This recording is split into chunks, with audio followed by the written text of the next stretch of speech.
어머니! 아버지 돌아가신 지 얼마나 됐다고 이러십니까?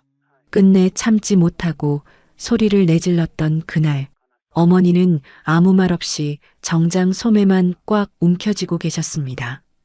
평생 화장품 냄새 한 번 풍기지 않던 분이 그날은 유난히 낯선 향을 남기고 있었고 제 눈을 피한 채 황급히 봉투를 감추셨습니다.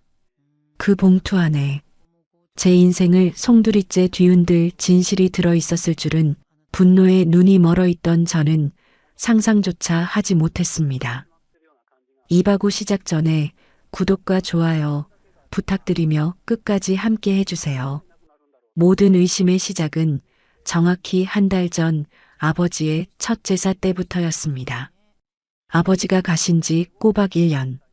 향냄새가 채 가시지도 않은 집안에는 정막만이 감돌았습니다. 어머니는 제사상을 치우면서도 내내 눈물바람이셨습니다. 마른 북어포처럼 바싹 야윈 어머니의 등을 보며 저는 맹세했습니다. 평생 고생만 시킨 아버지 목까지 내가 어머니를 업고 살아야겠다. 그런데 그 맹세가 무색해지는 데는 보름도 걸리지 않았습니다. 그날은 제가 평소보다 일찍 퇴근한 날이었습니다. 현관문을 여는데 익숙한 된장찌개 냄새 대신 묘하게 달큰하고 낯선 향기가 코를 찔렀습니다. 저렴한 분 냄새 혹은 싸구려 향수 냄새였습니다. 어머니, 저 왔어요. 안방 문을 열려던 저는 그 자리에서 굳어버리고 말았습니다. 경대 앞에 앉은 어머니, 평생 몸빼 바지나 늘어진 티셔츠만 입던 분이 난생 처음 보는 고운 옥색 정장을 입고 거울을 보고 계셨습니다. 입술에는 붉은 루즈가 어색하게 발라져 있었습니다. 심장이 덜컥 내려앉는 기분이었습니다.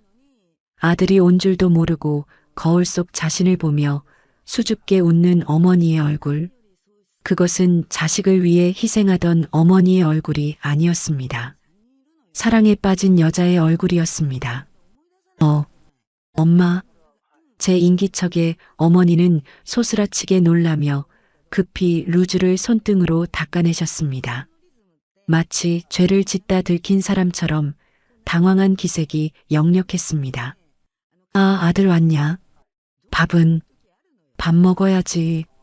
그 옷, 뭐예요? 어디 가시게요?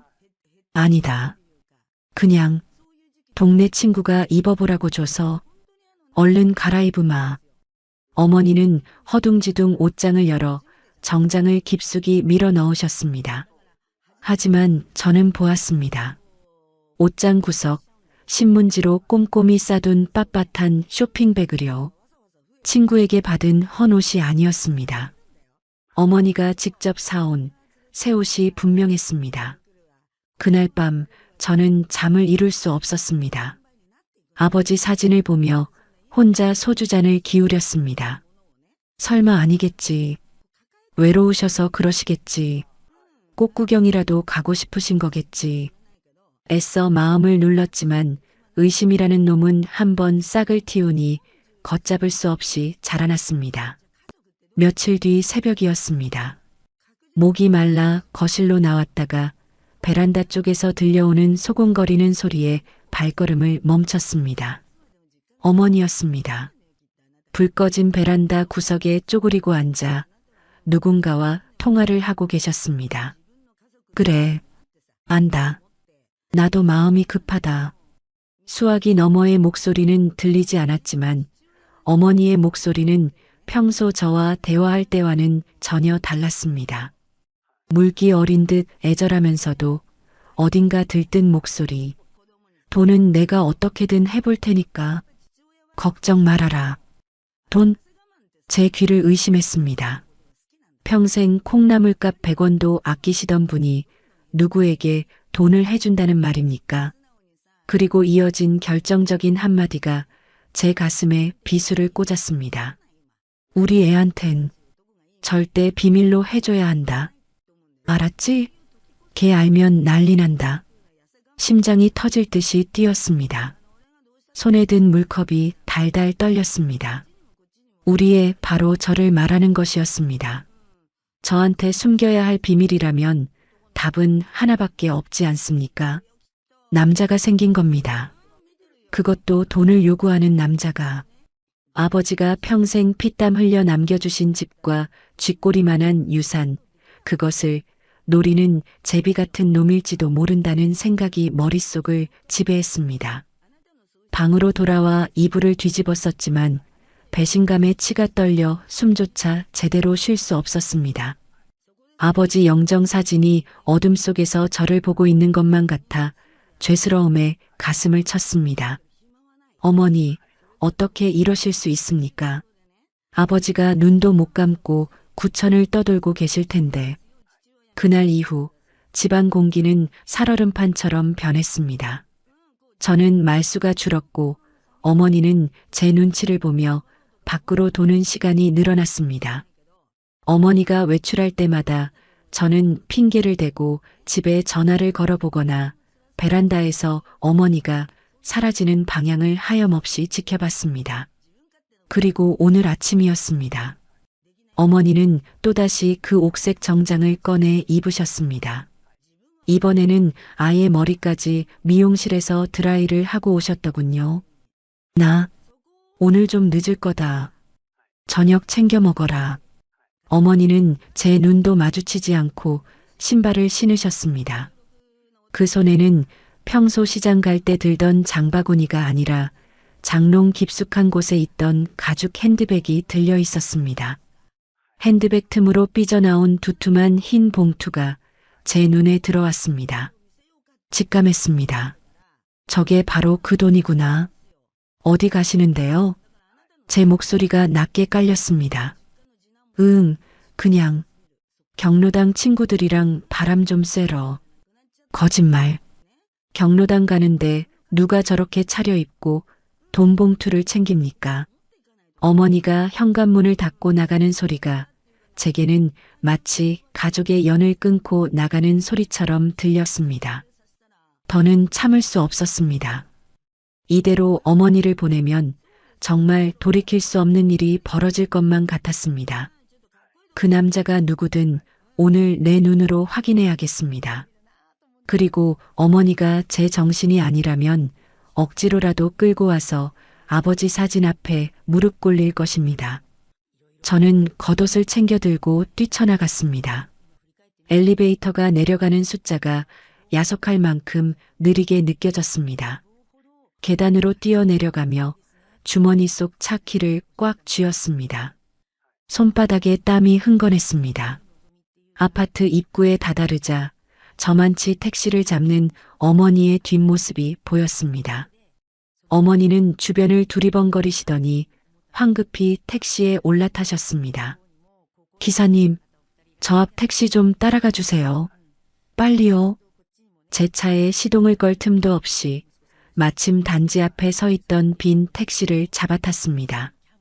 제 목소리에 놀란 기사님이 룸미러로 저를 힐끔 보더니 엑셀을 밟았습니다.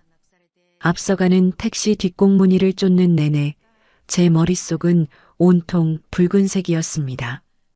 분노인지 슬픔인지 모를 뜨거운 것이 목구멍까지 차올랐습니다. 어머니가 탄 택시가 향한 곳은 동네 시장도 친구네 집도 아니었습니다. 시내를 가로질러 한참을 달리더니 번화가 쪽으로 방향을 틀었습니다. 설마 정말 호텔 같은 데라도 들어가는 건가? 상상만으로도 피가 거꾸로 솟는 것 같았습니다. 그런데 택시가 멈춘 곳은 예상 밖의 장소였습니다. 시내 한복판에 있는 대학병원 앞이었습니다. 병원? 순간 머릿속이 복잡해졌습니다. 어디가 편찮으신 건가? 아니면 그 남자가 입원이라도 했나? 별의별 생각이 꼬리를 물었지만 택시에서 내린 어머니의 행동은 아픈 사람의 보호자 같지 않았습니다. 마치 누군가를 몰래 만나러 온 사람처럼 옷매무새를 다듬고 주위를 살피며 병원 본관이 아닌 별관 쪽으로 발걸음을 옮기셨습니다. 저는 택시비를 던지듯 내고 기둥 뒤에 숨어 어머니의 뒤를 밟았습니다. 어머니의 옥색 정장이 병원의 흰 벽과 대비되어 유난히 눈에 띄었습니다. 그 뒷모습이 왜 그렇게 낯설고 또 처연해 보이던지요. 하지만 그 처연함조차 저에게는 가증스러운 연기로 보였습니다. 손에 꽉 쥔 핸드백, 그 안에 돈 봉투, 그것이 향하는 곳에 분명 제 가정을 파탄낼 진실이 기다리고 있을 테니까요. 병원 냄새는 언제 맡아도 역합니다. 소독약 냄새와 섞인 그 비릿한 공기는 사람을 불안하게 만듭니다. 하지만 그날 제 코를 찌른 것은 소독약 냄새가 아니었습니다. 그것은 내 어머니에게서 풍기는 지독한 배신의 냄새였습니다. 회전문이 돌고 어머니의 옥색 정장 자락이 병원 로비의 인파 속으로 섞여 들어갔습니다. 저도 덩달아 몸을 숨기며 회전문을 밀고 들어갔습니다. 심장이 귓가에서 쿵쿵거리는 소리가 너무 커서 지나가는 간호사들이 제 소리를 들을까 겁이 날 정도였습니다. 대체 여기가 어디라고 온 거야? 종합병원 로비는 시장통처럼 북적였습니다. 접수 대기 번호를 기다리는 사람들, 휠체어를 미는 보호자들, 링거대를 끌고 다니는 환자들. 그 수많은 사람들 사이에서 어머니는 마치 다른 세상 사람처럼 보였습니다. 허름한 몸빼 바지에 헝클어진 머리로 아버지를 간병하던 그 옛날의 어머니가 아니었습니다. 꼿꼿하게 허리를 펴고 핸드백을 소중하게 쥐고 누군가를 찾듯 두리번거리는 저 여자는 제가 모르는 낯선 여자였습니다. 어머니는 엘리베이터 쪽으로 향했습니다. 사람들이 우르르 몰려타는 통에 저도 하마터면 놓칠 뻔했습니다. 닫히는 문틈 사이로 층수 버튼을 누르는 어머니의 손이 보였습니다. 9층? 암센터와 호스피스 병동이 있는 층이었습니다. 9층? 설마 그놈이 암이라도 걸린 건가? 순간 머릿속에서 퍼즐이 맞춰지는 것 같아 소름이 돋았습니다. 돈이 필요하다고 했었죠. 우리 애한테는 비밀로 해달라고 했었죠. 그래요. 그 남자가 아픈 겁니다. 죽을 병에 걸린 내연남을 살리겠다고 아버지가 남긴 돈을 싸들고 온 겁니다. 그 생각이 들자 다리에 힘이 풀리기는커녕 오히려 뻣뻣하게 굳어버렸습니다. 저는 엘리베이터를 기다릴 수 없어 비상계단으로 뛰었습니다. 한 층, 두 층, 계단을 오를 때마다 숨이 턱 끝까지 차올랐지만 멈출 수 없었습니다. 오히려 이 숨가쁨이 저를 더 독하게 만들었습니다. 계단을 오르며 저는 3년 전 아버지의 마지막 모습을 떠올렸습니다. 아버지가 폐암 말기 판정을 받았을 때 어머니가 하셨던 말이 생생합니다. 여보, 우리 형편의 대학병원은 무리예요. 그냥 동네 큰 병원으로 가요. 돈이 무서워서 병원비가 무서워서 벌벌 떨던 분이었습니다. 아버지는 그 말에 힘없이 고개를 끄덕이셨고 결국 제대로 된 치료 한번 못 받아보고 요양병원에서 쓸쓸히 눈을 감으셨습니다. 그런데 지금 당신의 남편을 그렇게 보낸 사람이 얼굴도 모르는 다른 사내를 위해서는 저렇게 곱게 차려입고 대학병원을 제 집처럼 드나든다는 말입니까? 9층에 도착했을 때 저는 땀범벅이 되어 있었습니다.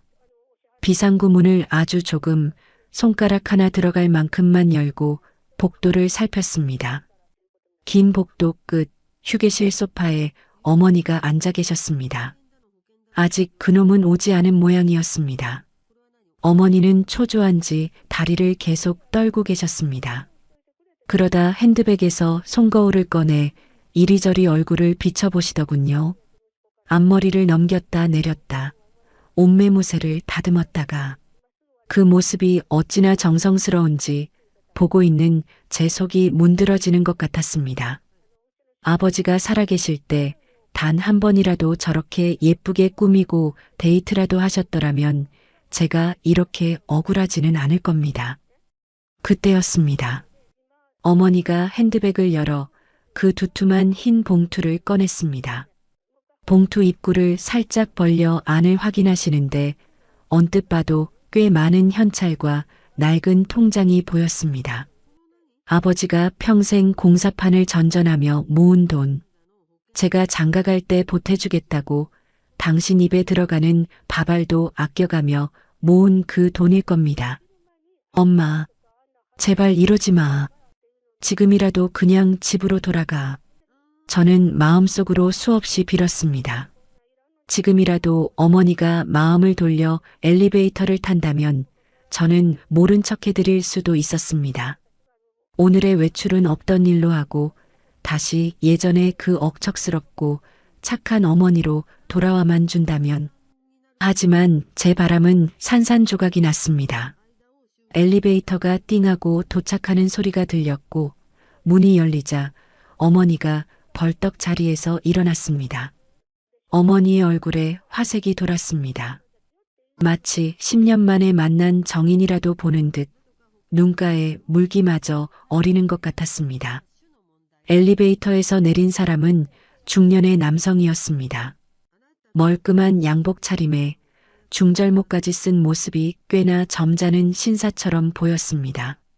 하지만 제 눈에는 그저 늙은 제비 아니면 사기꾼으로밖에 보이지 않았습니다. 왔어요? 어머니가 그 남자에게 다가가 고개를 숙였습니다. 그 공손한 태도, 그리고 그 남자가 어머니의 어깨를 툭툭 치며 위로하듯 건네는 손길. 그것은 하루 이틀 알고 지낸 사이가 아니라는 증거였습니다. 제가 모르는 시간 동안 두 사람은 얼마나 많은 미래를 즐겼을까요? 아버지가 병상에 누워 계실 때도, 아니면 아버지가 돌아가시자마자 남자가 주위를 두리번거리더니 어머니를 데리고 복도 구석, 사람들의 눈이 잘 닿지 않는 비상구 쪽으로 이끌었습니다. 바로 제가 숨어 있는 그 비상구 쪽으로 말입니다. 저는 황급히 위층으로 이어지는 계단참으로 몸을 숨겼습니다. 철문 하나를 사이에 두고 어머니와 그 남자의 목소리가 들려왔습니다. 봉투를 다시 가져오셨습니까? 남자의 목소리는 낮고 묵직했습니다. 제 예상이 맞았습니다. 첫 마디부터 돈 이야기라니. 네, 여기요. 어머니의 떨리는 목소리. 그리고 부스럭거리는 봉투 소리. 그 소리가 제 고막을 찢는 것 같았습니다.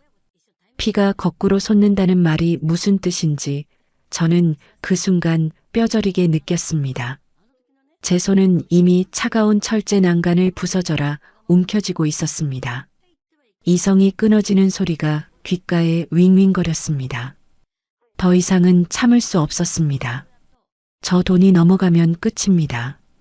아버지의 피땀이, 어머니의 정절이, 우리 가족의 명예가 저 낯선 남자의 주머니로 들어가는 꼴을 저는 두고 볼 수 없었습니다.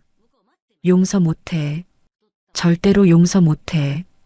저는 숨을 크게 들이마셨습니다.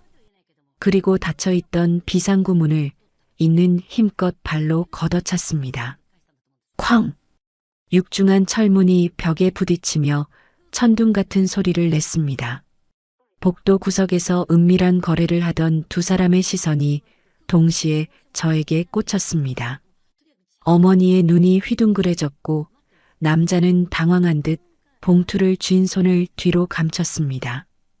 그 비겁한 행동이 제 분노에 기름을 부었습니다. 당신들, 지금 뭐 하는 짓이야? 짐승의 울음 같은 제 목소리가 병원 복도를 찢어 놓았습니다. 지나가던 사람들의 발걸음이 일제히 멈췄고 웅성거리는 소리가 환청처럼 귓전을 때렸습니다. 하지만 제 눈에는 오직 두 사람만 보였습니다. 사색이 된 어머니와 봉투를 뒤로 감추며 당황한 기색이 역력한 그 중년 남자. 아, 아들아. 내가 여길 어떻게 해. 어머니는 귀신이라도 본 사람처럼 파랗게 질려 한 걸음 뒷걸음질을 쳤습니다. 그 곱게 차려입은 옥색 정장 위로 제 시선이 꽂힐 때마다 저는 구역질이 날 것 같았습니다.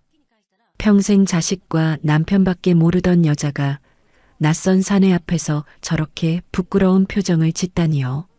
저는 성큼성큼 다가가 남자의 멱살을 잡을 듯이 손을 뻗었습니다. 당신 누구야? 우리 어머니한테 무슨 짓을 한 거냐고. 이복의 젊은이. 흥분하지 말고 내 말 좀 들어보게나. 여긴 병원일세. 남자는 의외로 침착하게 제 손을 피하며 뒷걸음질 쳤습니다. 그 점잖은 말투와 태도가 오히려 제 속을 긁어놓았습니다. 도둑질을 하다 들켰으면서 뻔뻔하게 어른 행세를 하는 꼴이라니요. 병원? 병원이면 남의 집안 풍비박산 내도 됩니까?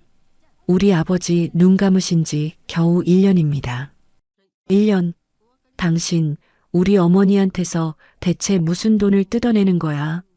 제 목소리는 이미 통제할 수 없을 만큼 커져 있었습니다. 아버지가 평생을 바쳐 모은 그 돈.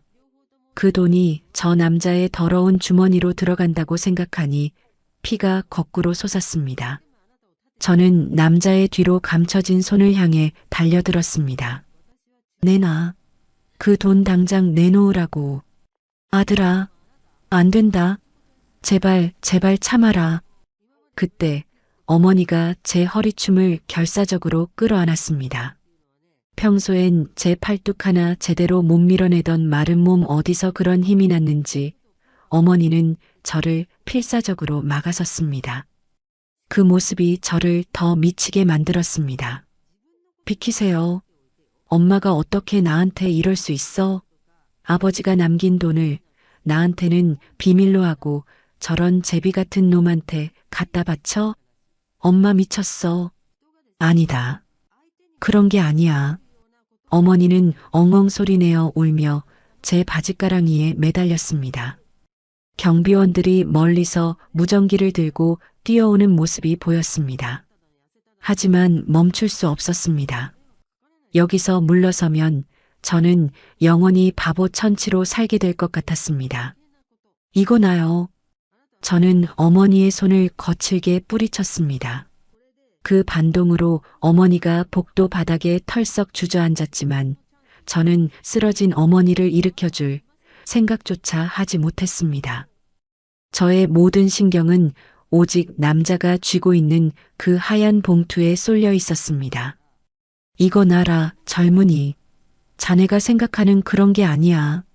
남자가 봉투를 가슴팍으로 숨기며 방어했지만 저는 이미 눈이 뒤집힌 상태였습니다. 아무리 점잖은 척해도 나이 든 사람의 힘이 분노에 찬 젊은 저를 당해낼 수는 없었습니다. 내놓으라고 했지. 거친 몸싸움 끝에 찌익하는 소리와 함께 봉투가 찢어졌습니다.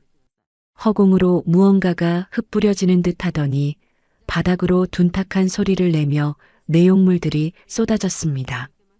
팔랑거리는 5만원권 지폐 몇 장, 그리고 낡을 대로 낡은 국민은행 통장, 마지막으로 꼬깃꼬깃하게 접힌 누런 편지 봉투 하나.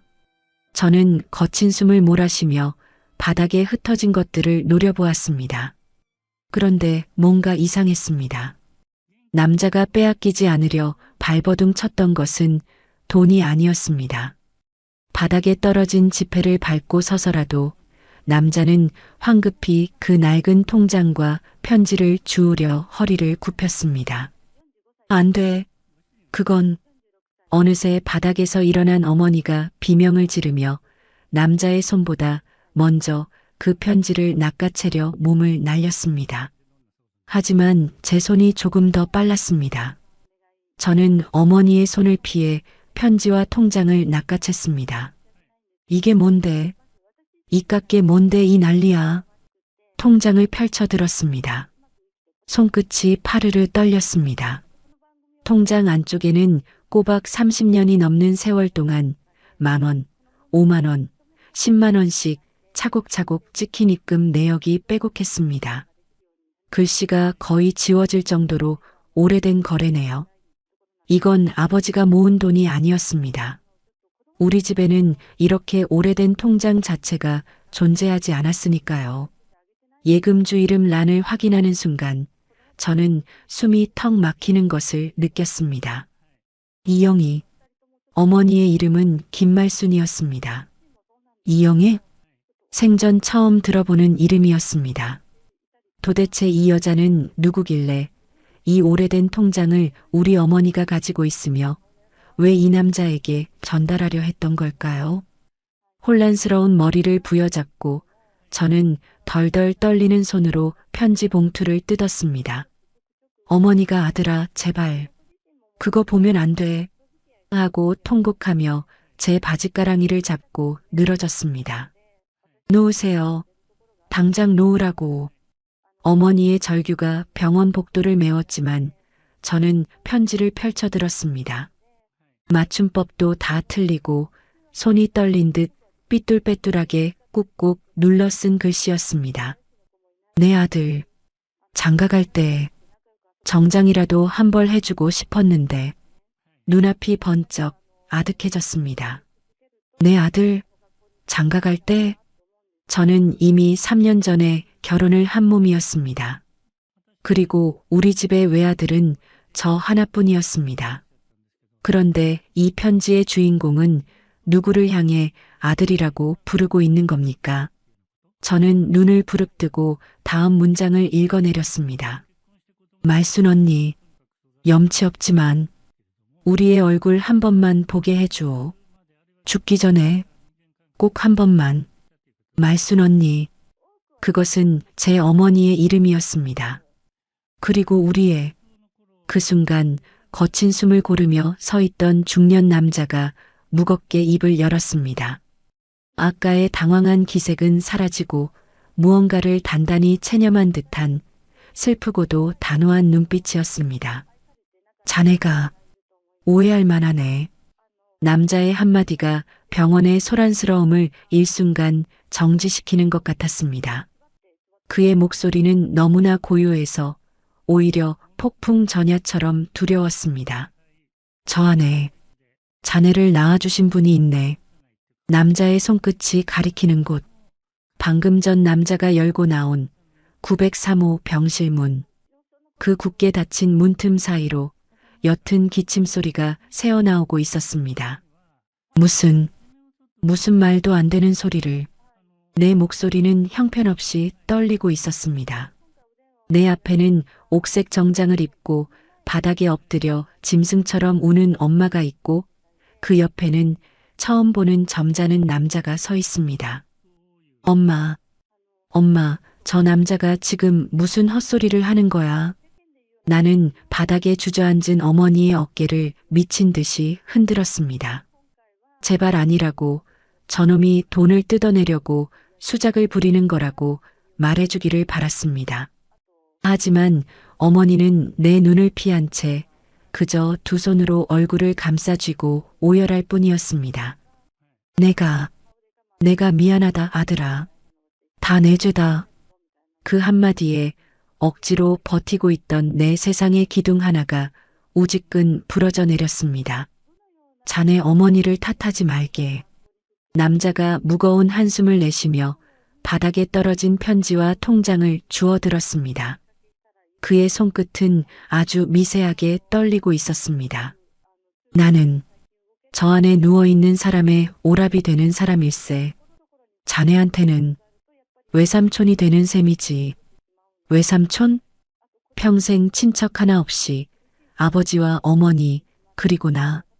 세 식구가 세상의 전부인 줄 알고 살아온 내게 갑자기 외삼촌이라니요. 저기 903호. 영희가 자네를 낳은 사람일세.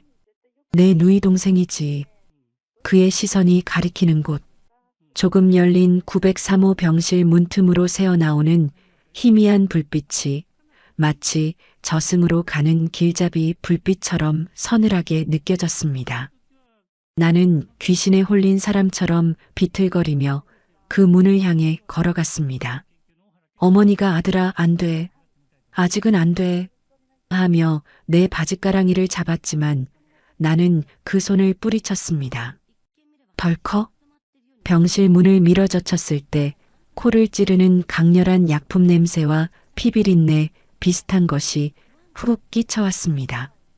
6인실 병실의 가장 구석 자리, 커튼이 반쯤 처진 침대 위에 사람이 있었습니다. 아니, 사람의 형상을 한 뼈대라고 해야 맞을 겁니다. 산소호흡기를 입에 물고 가쁜 숨을 몰아쉬는 여자. 머리카락은 다 빠져 하얀 비닐을 쓰고 있었고 뺨은 움푹 파여 해골 같았습니다. 그녀의 앙상한 팔에는 굵은 주삿바늘이 여러 개 꽂혀 있었습니다.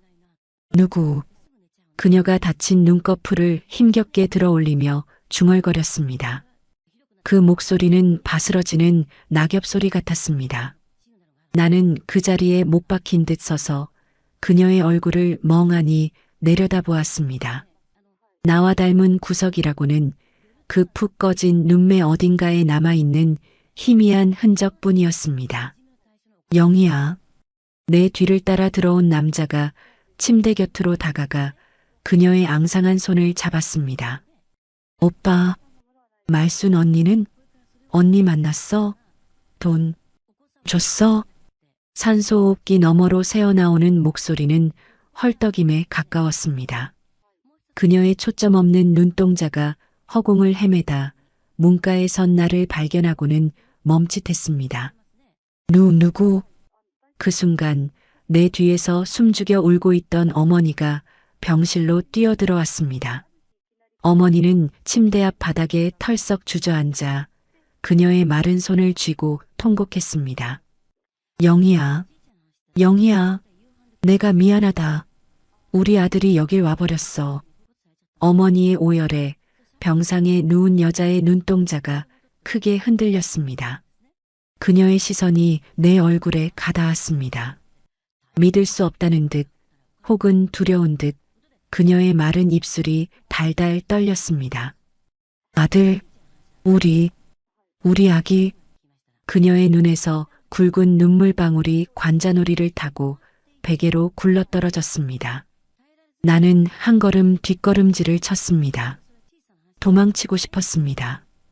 이 끔찍한 연극 무대에서 빠져나가 내 익숙한 집으로, 내 진짜 어머니의 품으로 돌아가고 싶었습니다.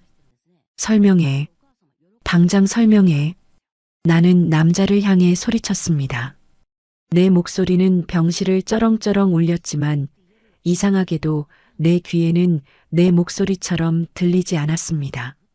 남자는 침대 옆 보호자용간이 의자에 털썩 주저앉았습니다. 그의 얼굴에는 깊은 회한과 피로가 짙게 깔려 있었습니다. 30년 전 일일세. 남자가 천천히 입을 열었습니다. 영희는, 내 누이는 그 당시 식모살이를 하던 19살 어린애였지. 철도 모르던 애가 그 집 도련님한테 겁탈을 당하고 아이를 가졌어. 쫓겨나다시피 길거리로 나앉은 동생을. 무능한 나는 거두지 못했네. 남자의 눈시울이 붉어졌습니다. 나는 숨을 죽인 채 내 존재의 기원이 되는 그 끔찍한 이야기를 듣고 있었습니다. 달동네 단칸방에서 굶어 죽기 직전에 영희를 걷어준 사람이 바로 자네 어머니 김말순 씨였네. 내 시선이 바닥에 엎드린 어머니를 향했습니다. 어머니는 여전히 고개를 들지 못한 채 어깨를 들썩이고 있었습니다. 말순 씨 부부는 아이가 없었지. 영희가 뱃속에 자네를 품고 있을 때 말순 씨가 제 입에 들어갈 밥을 덜어 먹이며 영희를 돌봤어. 그리고 자네가 태어나던 날, 남자가 목이 메는 듯 말을 멈추고 마른 침을 삼켰습니다. 미혼모 딱지를 달고는 자네를 도저히 호적에 올릴 수도 키울 수도 없었지.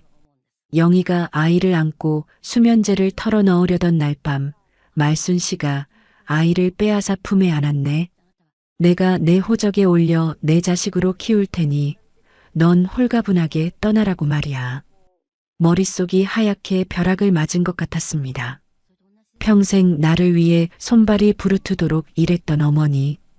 아버지가 죽고 난 뒤에도 내 끼니를 챙기던 그 억척스러운 여자가 나를 살리기 위해 남의 핏덩이를 거둔 사람이었다고요? 영희는 자네를 말순 씨에게 맡기고 식당 주방 공사장 한바집을 전전하며 평생을 혼자 살았네. 자식 버린 죄인이라며 단 한 번도 말순 씨 앞에 나서지 않았어. 그런데 남자가 바닥에서 주운 그 낡은 통장을 내밀었습니다. 3달 전에 영희가 췌장암 말기 판정을 받았네. 의사가 남은 시간이 길어야 한 달이라고 하더군. 췌장암 말기. 그 단어가 내 심장을 후벼 팠습니다. 죽기 전에, 눈 감기 전에 자기 배 아파 낳은 자식 얼굴 한 번만, 멀리서라도 한 번만 보게 해달라고 영희가 나한테 처음으로 울면서 매달리더군. 그래서 내가 말순 씨를 찾아갔네. 나는 멍하니 그 낡은 통장을 받아들었습니다. 손끝에 닿은 서늘한 감촉이 소름 끼쳤습니다. 이 돈은 남자의 목소리가 갈라졌습니다. 영희가 평생 식당 바닥 닦아가며 모은 돈일세. 자네 장가갈 때 보태주려고 그 아픈 몸으로 병원 한 번 안 가고 모은 6천만 원. 그걸 말순 씨한테 전해주고 멀리서 자네 얼굴 한 번만 보게 해달라고 부탁하려던 참이었네. 통장 속에 적힌 5만 원, 10만 원의 흔적들. 그것은 그냥 숫자가 아니었습니다. 내 앞에 저 앙상한 여자가 평생을 바쳐 짜낸 피와 땀, 그리고 자식을 향한 지독한 그리움의 무게였습니다. 그리고 어머니, 내게 남자가 생겨 돈을 갖다 바친다고 오해했던 어머니는 친모의 마지막 소원을 들어주기 위해 나에게서 이 끔찍한 진실을 숨기기 위해 그렇게 노심초사했던 것입니다. 우리 애한테는 절대 비밀로 해줘야 한다. 알았지? 걔 알면 난리 난다. 베란다에서 엿들었던 어머니의 통화 내용이 머릿속에서 메아리 쳤습니다. 그것은 외도를 숨기려는 속삭임이 아니라 자식이 상처받을까 두려워 안절부절 못하는 어미의 처절한 호소였습니다. 내가 미행을 결심했던 그 곱게 차려입은 옥색 정장과 화장. 그것은 병든 친모 앞에서 내가 이렇게 아이를 잘 키웠으니 걱정 말고 가라고 보여주기 위한 길러준 어미의 가슴 시린 예의였습니다. 아, 내 입에서 짐승의 앓는 소리 같은 신음이 새어나왔습니다. 다리에 힘이 풀려 그 자리에 털썩 주저앉았습니다. 내가 무슨 짓을 한 거지? 평생 나를 거두어 키워준 양어머니를 의심하고 모욕했습니다. 그리고 죽어가는 친어머니 앞에서 그 핏빛 같은 돈 봉투를 바닥에 내동댕이 쳤습니다. 미안하다. 침대 위에서 힘겨운 목소리가 들렸습니다. 친어머니가 나를 향해 앙상한 손을 뻗고 있었습니다. 우리 아기 잘 컸네. 말순 언니가 훌륭하게 잘 키워줬네. 그녀의 눈에서 흐른 눈물이 베개를 흥건하게 적셨습니다. 나는 바닥에 주저앉은 채 그 뻗어온 손을 잡지도 내치지도 못한 채 덜덜 떨고만 있었습니다. 내 옆에서 어머니는 내 바짓단을 꽉 움켜쥔 채 차마 내 눈을 보지 못하고 통곡하고 있었습니다.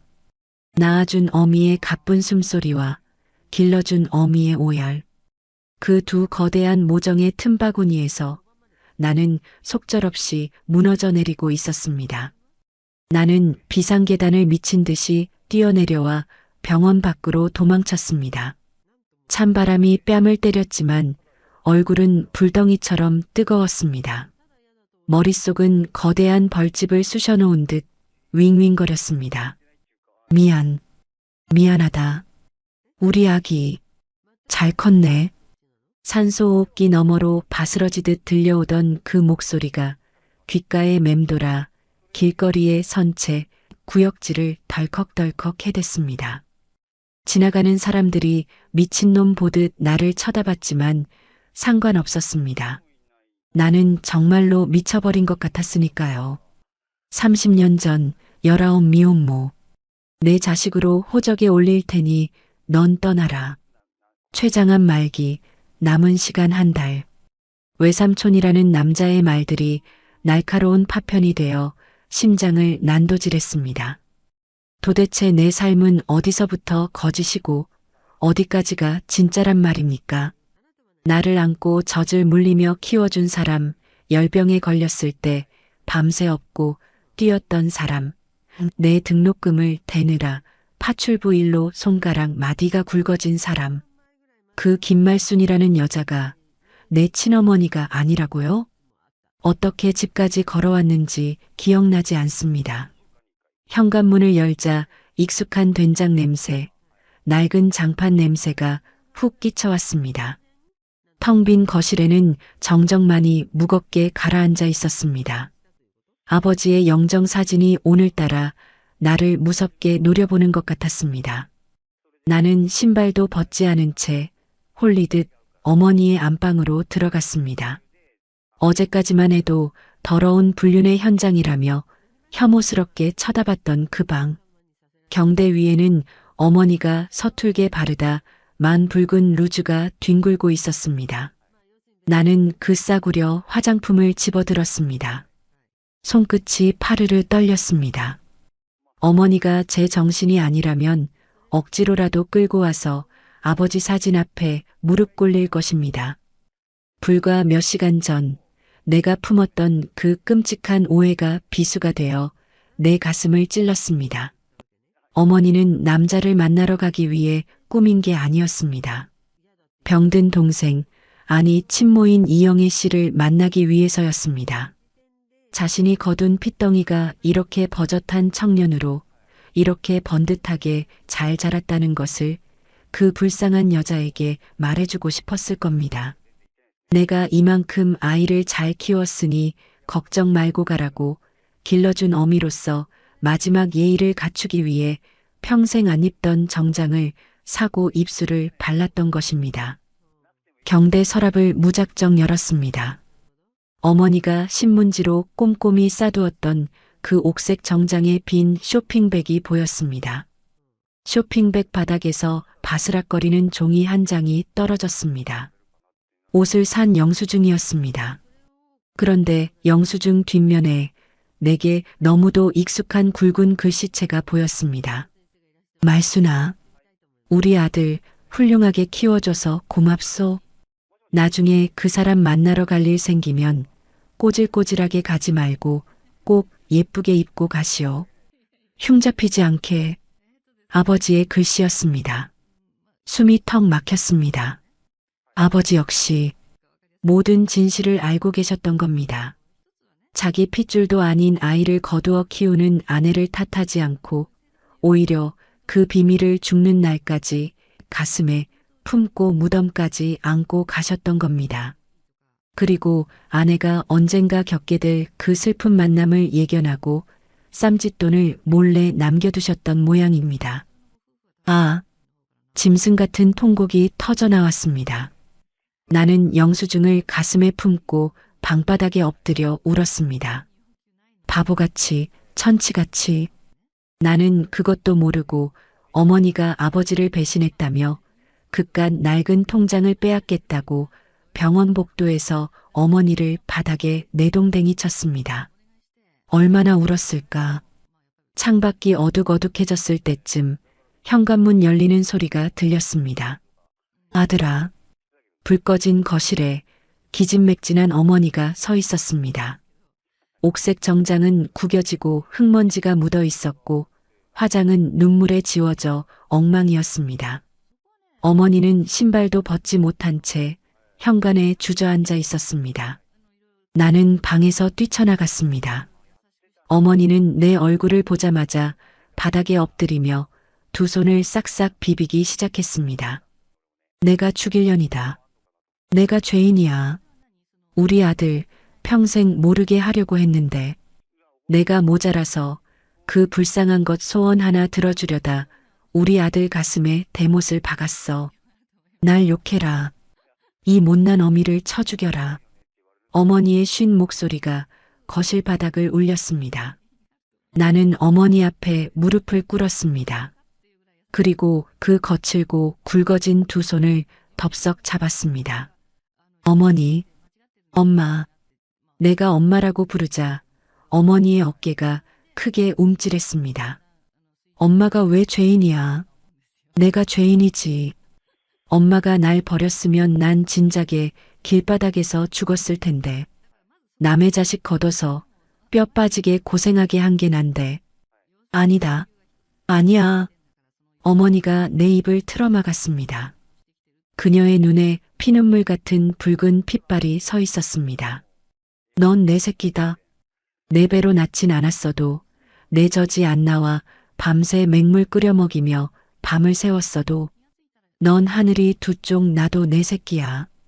내 아버지가 그렇게 예뻐했고 내가 그렇게 품어 키웠어. 누가 뭐래도 그깟 핏줄이 무슨 소용이냐. 내 속으로 낳은 자식보다 더 귀한 내 새끼다.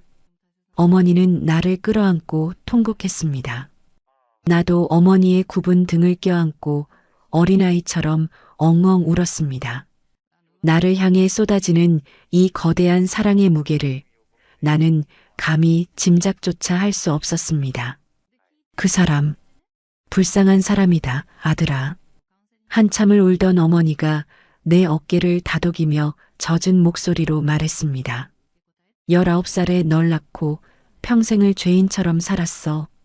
식당 바닥 닦으면서도 혹시라도 너한테 해가 갈까봐 멀리서 지켜보지도 못했어. 그 돈, 6천만 원. 그거 모으겠다고 제 몸뚱이 다 망가지는 줄도 모르고 미련하게. 어머니는 말을 잇지 못하고 다시 흑흑 흐느꼈습니다. 내가 널 안 뺏었으면 차라리 지 새끼 키우면서 억척스럽게라도 살았을지 모르는데. 내가 이기적이라서 널 뺏어왔어. 그래서 그 사람이 저렇게 된 것 같아서 내가 천벌을 받으려니야.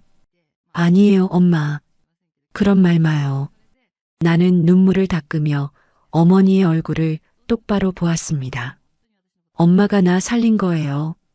그리고 그분도, 나 낳아주신 그분도 날 살리기 위해 떠나신 거잖아요. 그렇습니다. 친어머니는 나에게 짐이 되지 않기 위해 평생을 숨어 살았고, 길러준 어머니는 내게 완벽한 세상을 만들어주기 위해 평생을 헌신했습니다. 나는 버려진 아이가 아니었습니다. 세상 그 누구보다 두 어머니의 치열한 사랑과 희생을 양분 삼아 자라난 가장 축복받은 아이였습니다. 엄마, 나는 굳게 결심한 듯 떨리는 목소리로 말했습니다. 내일 병원에 가요. 같이 가요, 엄마. 어머니의 눈이 커졌습니다. 가서 그분한테 낳아주셔서 고맙다고. 그리고 우리 엄마가 이렇게 잘 키워주셨으니까 안심하고 눈 감으시라고. 내가 말씀드릴게요. 어머니는 왈칵 눈물을 쏟으며 내 가슴에 얼굴을 묻었습니다. 아이고, 내 새끼. 장하다. 내 새끼. 고맙다. 밤은 깊어가고 아버지가 남긴 낡은 벽시계의 초침 소리만이 우리 모자의 통곡 사이로 째깍거리고 있었습니다. 내일이면 나는 다시 그 903호 병실의 문을 열어야 합니다. 그리고 이번에는 도망치지 않고 내 삶의 두 근원 앞에 당당히 설 것입니다. 다음 날 아침 공기는 어제보다 더 차가웠습니다. 하지만 내 가슴속 불길은 밤새 한숨도 자지 못한 탓인지 아니면 어제 쏟아낸 눈물 탓인지 잔잔하게 식어 있었습니다. 밤새 울다 지쳐 거실 소파에 쓰러져 잠든 어머니를 깨웠습니다. 어머니의 눈두덩은 퉁퉁 부어 있었고 얼굴에는 피로와 근심이 가득했지만 나를 보는 눈빛만큼은 어느 때보다 따뜻했습니다. 엄마 가요. 내 짧은 한마디에 어머니는 아무 말 없이 고개를 끄덕이고는 어제 흙먼지가 묻은 옥색 정장을 말끔하게 털어 다시 입으셨습니다. 그리고 아버지가 남긴 그 영수증을 핸드백 깊숙이 챙겨 넣으셨습니다. 다시 찾은 시내 대학병원. 엘리베이터를 타고 9층으로 올라가는 내내 우리는 단 한마디도 나누지 않았습니다. 하지만 어머니가 내 손을 꽉 쥐고 계셨고 그 투박하고 따뜻한 체온이 나를 지탱해주고 있었습니다. 어제 내가 이성을 잃고 발로 걷어찼던 그 비상구 철문 앞을 지나 903호 병실 앞에 섰습니다. 병실 문틈으로 간호사들이 분주하게 움직이는 모습이 보였습니다. 심장이 덜컥 내려앉았습니다. 혹시 간밤에 무슨 일이라도. 내가 문을 열기도 전에 안에서 먼저 문이 열리며 외삼촌이 수척한 얼굴로 나왔습니다. 그는 나와 어머니를 번갈아 보더니 깊은 안도의 한숨을 내쉬었습니다. 어서 들어오세요. 영희가. 간밤에 숨이 몇 번이나 넘어갔는지 모릅니다. 외삼촌의 말에 어머니가 헉하고 숨을 들이켜며 병실 안으로 뛰어들어갔습니다. 나도 그 뒤를 따랐습니다. 어제 보았던 그 해골 같은 여인. 친어머니는 산소호흡기 대신 얇은 콧줄에 의지한 채 초점 없는 눈으로 허공을 응시하고 있었습니다. 그녀의 앙상한 가슴이 힘겹게 오르내릴 때마다 쌕쌕거리는 쇳소리가 났습니다. 영희야, 영희야, 정신 좀 차려봐라. 우리 아들 왔다. 내 새끼 왔다.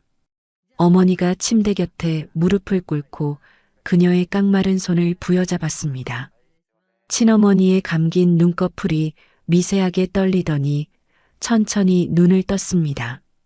탁하게 흐려진 동공이 이리저리 흔들리다 마침내 침대 발치에 선 내게 멈췄습니다. 아, 그녀의 마른 입술 사이로 바람 새는 듯한 소리가 흘러나왔습니다. 나는 어제처럼 도망치지 않았습니다.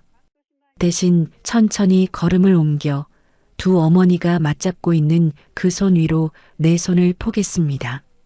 차갑고 거칠었습니다. 내 손을 키워준 어머니의 굳은 살과는 또 다른 평생 험한 물 만지며 살아온 여자의 얼음장 같은 손이었습니다. 저 왔어요. 내 목소리가 병실 안의 무거운 공기를 갈랐습니다. 우리 아기. 친어머니의 눈가에서 주르륵 굵은 눈물이 흘러내려 베개를 적셨습니다. 그녀는 남은 힘을 다해 내 손을 꽉 쥐려 했지만 그 악력은 갓난아이의 잼잼보다도 약했습니다. 나는 어제 병원 복도에 내동댕이 쳤던 그 낡은 통장과 편지 봉투를 품속에서 꺼냈습니다. 외삼촌이 밤새 챙겨두었던 것을 아침에 건네받은 터였습니다. 나는 그 낡은 통장을 친어머니의 손에 꼭 쥐어주었습니다. 이거 받으세요. 내 말에 친어머니가 고개를 저었습니다. 아니야. 그건 내 거야. 우리 아기. 장가갈 때 보태주려고. 엄마가, 이 못난 애미가. 그녀의 가쁜 숨소리에 섞인 그 애미라는 단어가 내 가슴의 둑을 무너뜨렸습니다. 알아요. 알아요, 어머니. 내가 처음으로 내뱉은 그 단어. 어머니. 나를 낳아준 여자, 이영희. 그녀의 두 눈이 화들짝 커지더니 짐승의 앓는 소리 같은 오열을 터뜨렸습니다. 아이고, 아이고, 내 새끼. 하늘이시여, 이제 죽어도 여한이 없습니다. 그녀는 내 손에 쥐인 통장을 더듬더듬 매만졌습니다. 그 통장, 그냥 모은 거 아니다. 그녀의 목소리가 끊어질 듯 이어졌습니다. 외삼촌이 곁에서 조용히 거들었습니다. 영희가, 자네 유치원 들어갈 때, 초등학교 입학할 때, 중학교, 고등학교 졸업할 때, 멀리서 교문 밖에서 지켜보면서 그날 일당을 다 털어넣은 돈일세. 자네 생일날 자네가 상 받았다는 소문 들은 날. 그렇게 30년을 하루같이 모은 돈이야. 망치로 뒤통수를 얻어맞은 것 같았습니다. 나는 통장을 다시 펼쳐보았습니다. 1995년 3월 2일. 입금 5만 원. 초등학교 입학하던 날. 2001년 2월 14일. 입금 10만 원. 중학교 졸업식 날. 2006년 11월 16일. 입금 10만 원. 수능 치던 날. 숫자 옆에 흐릿하게 찍힌 날짜들. 그것은 그냥 돈이 아니었습니다. 자식을 버린 죄책감에 차마 나서지도 못하고 먼 발치에서 내 인생의 궤적을 훔쳐보며 남몰래 삼켜야 했던 어미의 피눈물이었습니다. 엄마, 엄마. 나는 친어머니의 마른 가슴에 얼굴을 묻고 짐승처럼 울부짖었습니다. 왜 그렇게 바보같이 살았어요? 한 번이라도 안아보지. 한 번이라도 손잡아보지. 그깟 호적이 뭐라고, 그깟 미혼모 딱지가 뭐라고 평생을 그렇게 식당 바닥에서 늙어갔어요. 내 절규의 친어머니는 뼈만 남은 손으로 내 머리를 쓰다듬었습니다. 그 손길은 깃털처럼 가벼웠지만 내 영혼의 가장 깊은 곳까지 닿는 듯 했습니다. 안 돼. 우리 아기 때 묻으면 안 돼. 훌륭한 말순 언니 밑에서 반듯하게 커야지. 그래야 우리 아기가 무시 안 당해. 그녀의 쇳소리 섞인 목소리에 곁에 있던 양모가 바닥에 엎드려 통곡했습니다. 영희야, 내가 죄인이다. 내가 식당 바닥에서 남의 밥그릇 닦을 때 나는 내 새끼 안고 따뜻한 밥 먹었어. 내가 천벌을 받으려니야. 차라리 나를 욕해라, 영희야. 양모의 절절한 참회에 친모는 힘겹게 고개를 저으며 양모의 손을 맞잡았습니다. 언니, 아니야. 언니가 내 생명의 은인이야. 우리 아기, 이렇게 장성한 사내로 키워줘서 정말 고마워. 두 어머니, 한 사람은 피를 나누어 준 죄로 평생을 숨어 살았고 다른 한 사람은 남의 피를 거둔 죄로 평생을 노심초사하며 희생했습니다. 이 좁고 서늘한 903호 병실 안에서 30년간 엉켜있던 두 여자의 지독한 운명의 매듭이 비로소 풀리고 있었습니다. 나는 고개를 들어 두 어머니의 손을 내 큰 손으로 겹쳐쥐었습니다. 두 분 다 제 어머니예요. 나를 낳아주신 어머니, 나를 길러주신 어머니. 내 말에 친어머니의 입가에 희미한 미소가 번졌습니다. 마치 평생 짊어졌던 무거운 십자가를 내려놓은 듯한 한없이 평온하고 아름다운 얼굴이었습니다. 이제 됐어. 그녀가 허공을 향해 조용히 중얼거렸습니다. 우리 아기 냄새 맡았고 손도 잡아봤고 어미 소리도 들었으니 이제 정말 가벼운 마음으로 갈 수 있겠어. 그 순간 친어머니의 눈이 스르르 감기며 호흡이 거칠어졌습니다. 심박수를 알리는 기계음이 불규칙하게 요동치기 시작했습니다. 영희야, 눈 떠봐, 영희야. 외삼촌이 기겁하며 의사를 부르러 뛰쳐나갔고 양모는 사색이 되어 친모의 몸을 흔들었습니다. 선생님, 의사 선생님. 외삼촌의 다급한 외침과 함께 의사와 간호사들이 우르르 몰려들어왔습니다. 그들은 기계 조작 버튼을 누르고 산소호흡기 압력을 조절하며 바쁘게 움직였습니다. 하지만 그들의 눈빛에는 이미 체념이 깃들어 있었습니다. 죽음의 그림자가 친어머니의 앙상한 몸 위로 짙게 드리워지고 있다는 것을 그 자리에 있는 모두가 직감하고 있었습니다. 영희야, 안 돼. 영희야, 눈 좀 떠봐. 우리 아들이 내 손 잡고 있잖아. 어머니는 의사들에게 떠밀려 뒤로 물러나면서도 친어머니를 향해 처절하게 손을 뻗었습니다. 나는 의사들의 틈바구니 속에서 굳어버린 듯 서 있었습니다. 차갑게 식어가는 친어머니의 손. 그 손을 놓치면 방금 찾은 나의 반쪽짜리 세상이 영원히 사라져버릴 것만 같았습니다. 가족분들, 이제 마지막 인사를 하시는 게 좋겠습니다. 담당 의사의 낮고 무거운 목소리가 떨어졌습니다. 그 순간 병실 안의 시간이 멈춘 것 같았습니다. 오직 기계음만이 그녀의 남은 시간을 초 단위로 깎아내고 있었습니다. 나는 떨리는 무릎을 애써 펴고 친어머니의 침상 곁으로 바짝 다가갔습니다. 그녀의 눈은 반쯤 감겨 있었고 호흡은 잦아들고 있었습니다. 더 이상 내 목소리가 들리지 않을지도 모른다는 두려움이 엄습했습니다. 안 돼. 이대로 보낼 순 없어. 나는 주머니 속에서 어제 병원 복도에서 찢어졌던 그 낡은 편지 봉투를 꺼냈습니다. 어제는 제대로 읽어보지도 못하고 분노에 차 바닥에 던져버렸던 그녀의 일생이 담긴 그 편지. 어머니. 나는 친어머니의 귀 가까이에 입을 댔습니다. 내 목소리가 떨려 제대로 나오지 않았지만 억지로 침을 삼키며 목청을 다듬었습니다. 어머니가 쓰신 이 편지, 제가 지금 읽어드릴게요. 들리시죠? 어머니 목소리 대신 제가 제 목소리로 읽을게요. 친어머니의 감긴 눈꺼풀이 미세하게 파르르 떨렸습니다. 듣고 계신 겁니다. 나는 조심스럽게 세상에서 가장 귀한 보물을 다루듯 편지지를 펼쳤습니다.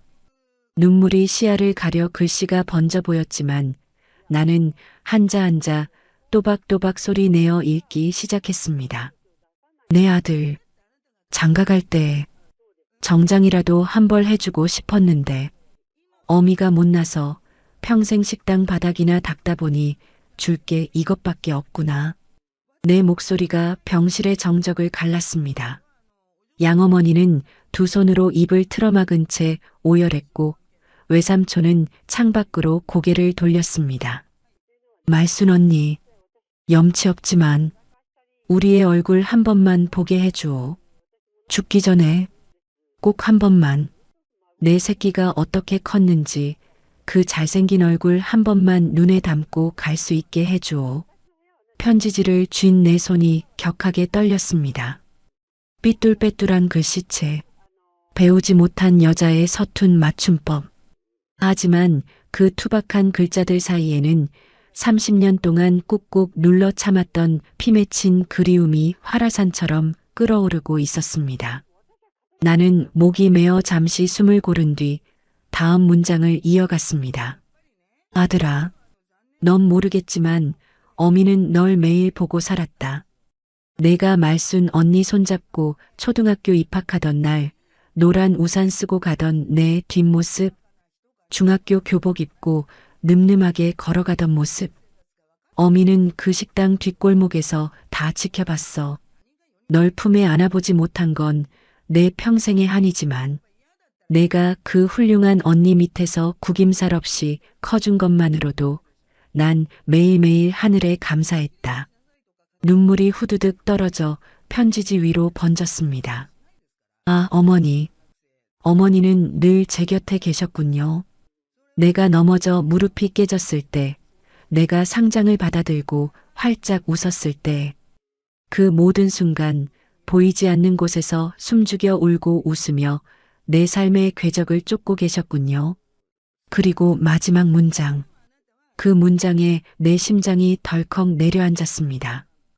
그리고 형부, 우리 아들 사진 몰래 가져다 주셔서 고맙습니다.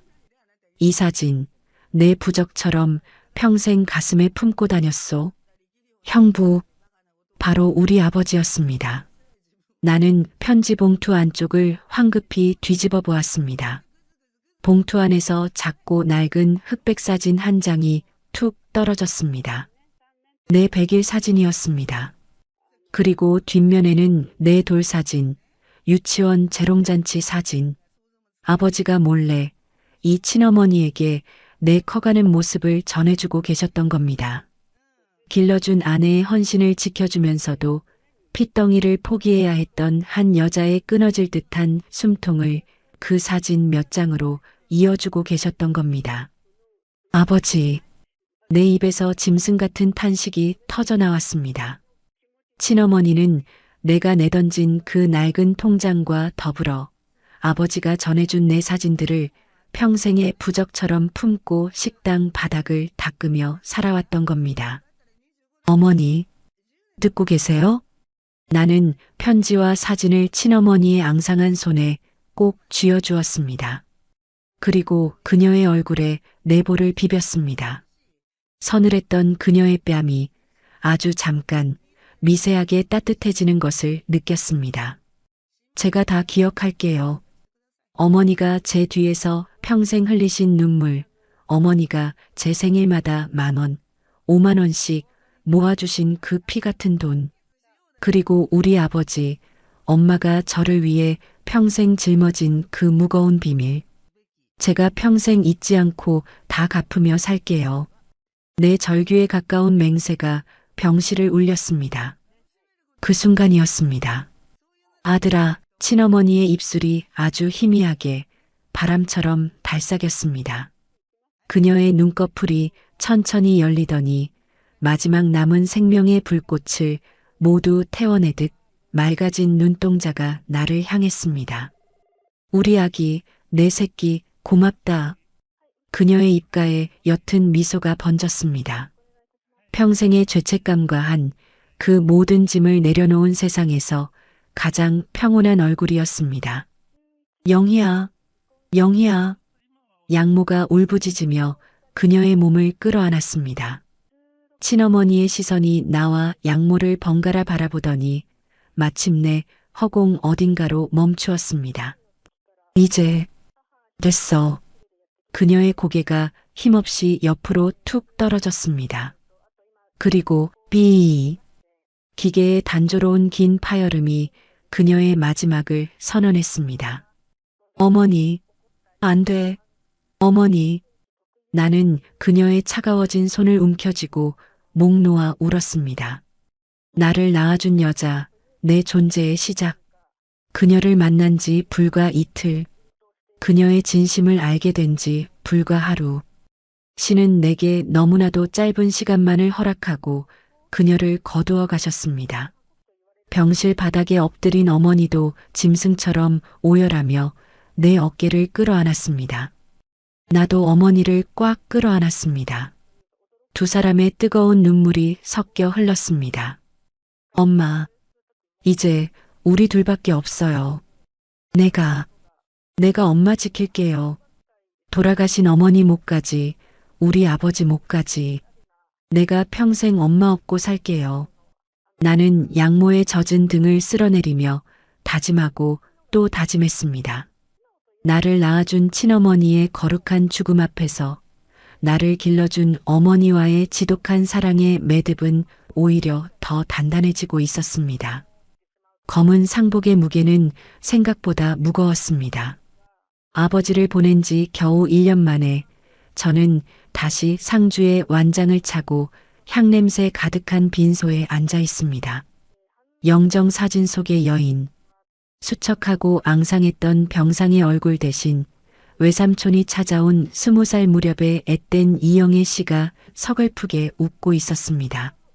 저를 낳기 전 세상의 모진 풍파를 겪기 전에 그 눈부신 청춘, 그 어여쁜 소녀가 평생 식당 바닥에서 허리를 숙이며 늙어가는 동안 저는 참으로 따뜻하고 안전한 요람 속에서 자랐습니다.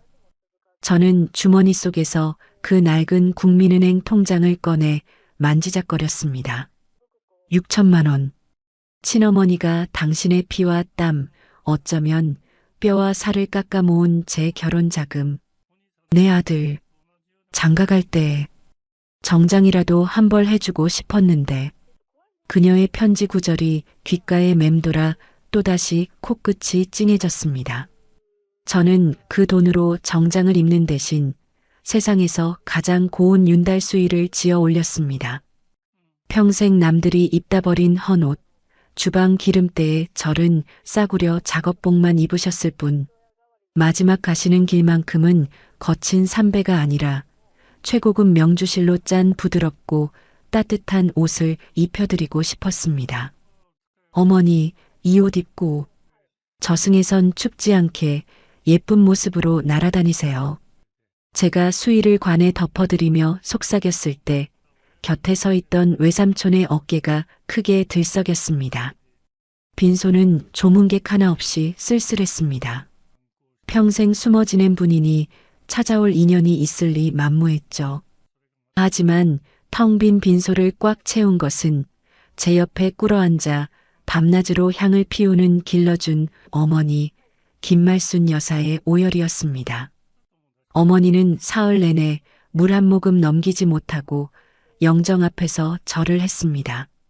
이따금 혼잣말처럼 그러나 영정 속 동생에게 닿기를 바라는 간절한 목소리로 중얼거리셨습니다.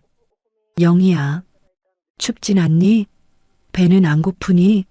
평생 남의 밥상만 차려줬는데 내 잿밥 하나 챙겨줄 사람 없게 만들어서 이 언니가 미안하다.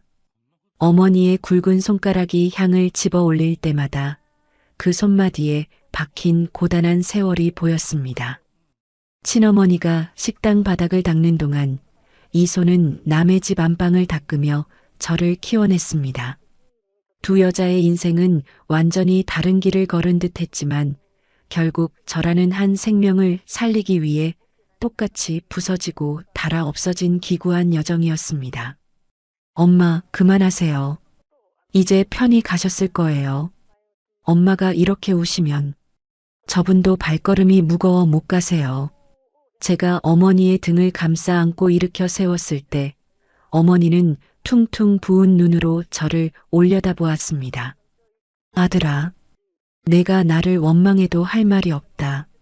내가 널 안 뺏었으면 차라리 둘이 지지고 볶고라도 살지 않았을까?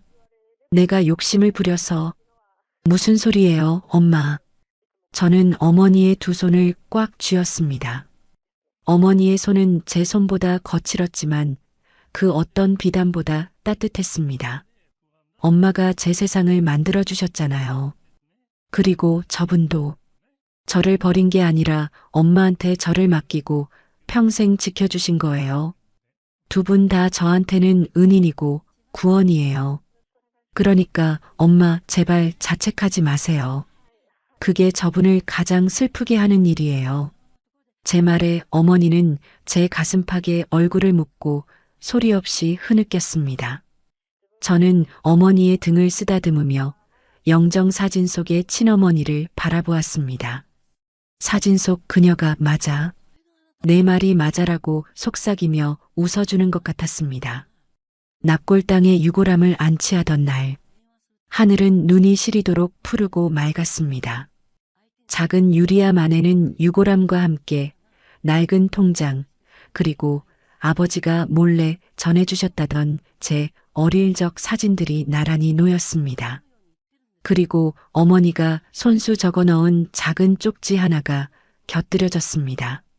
내 동생 영희야, 우리 아들, 내가 하늘나라 가는 날까지 눈물 안 흘리게 잘 거둘게. 거기서 형부 만나면 내가 고맙다고 했다고 전해다오. 유리문이 닫히고 우리는 그 앞에 서서 오래도록 고개를 숙였습니다.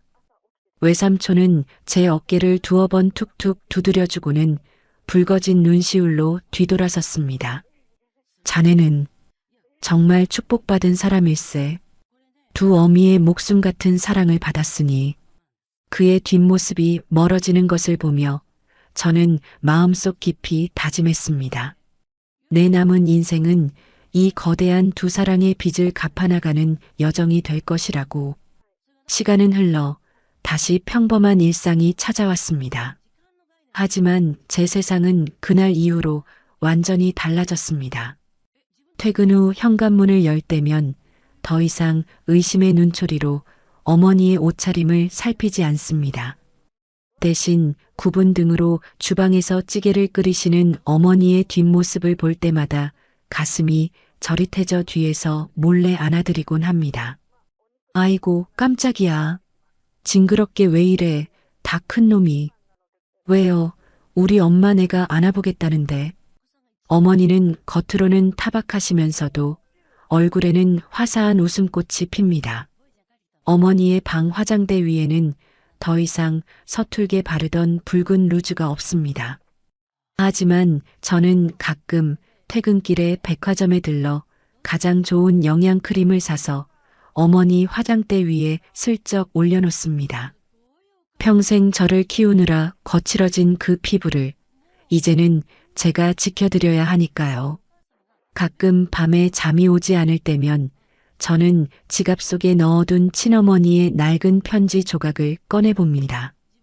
분노에 눈이 멀어 어머니를 의심하고 아버지의 유산을 빼돌린다고 착각했던 그 어리석었던 시간. 만약 제가 그때 병원 복도에서 조금만 늦게 이성을 찾았더라면 어땠을까요? 끝까지 편지를 읽지 않고 죽어가는 친어머니의 손을 뿌리쳤더라면 저는 평생을 용서받지 못한 죄인으로 살아야 했을 겁니다. 어머니가 그토록 제게 숨기고 싶어 했던 그 서툰 비밀이 사실은 저라는 세상을 지키기 위한 가장 지독하고 눈물겨운 사랑이었다는 것을 저는 그 낡은 통장을 부여잡고 짐승처럼 울고 나서야 비로소 깨달았습니다. 요즘 들어 부쩍 밤바람이 찹니다. 오늘 밤에는 왠지 저를 낳아주신 분의 수줍은 얼굴과 저를 길러주신 분의 환한 웃음이 나란히 꿈에 찾아올 것만 같습니다.